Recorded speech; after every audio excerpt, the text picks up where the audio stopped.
Monks, the conception of an embryo in the womb takes place through the union of three things.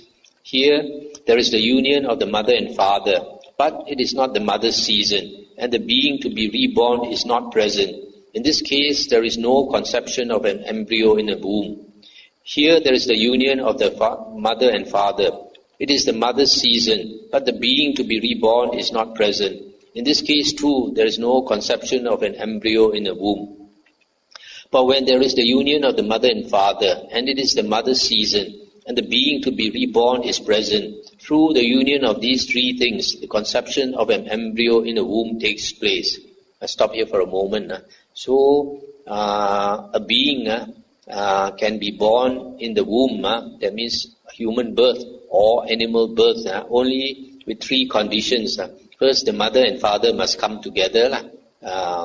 And then secondly, it is the mother's season. The mother is fertile. There's the egg there. And the being to be born is present. This being, I think in the Suttas is called the Gandhabba. So when the egg is fertilized in the womb, then this Gandhabba, this being to be born, enters the womb and lodges itself in the fertilized egg and the embryo. So in the Buddha's teachings, it is not like what the Abhidhamma says, that nothing enters the womb. And here there is a Gandhabba being that enters the womb. In some books, it is called the intermediate body that enters the womb. In Chinese, they call it what? Zhong Yin Shen. And also like this Ling Hun. So this being that enters the womb, you can call it a soul or so. It's just a bundle of energy that enters the womb.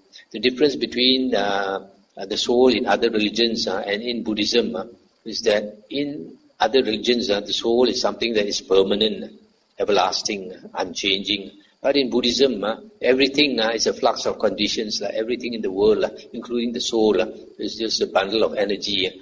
There's no difference between a human being as a bundle of energy and a ghost as a bundle of energy, or a deva as a bundle of energy, or a soul as a bundle of energy.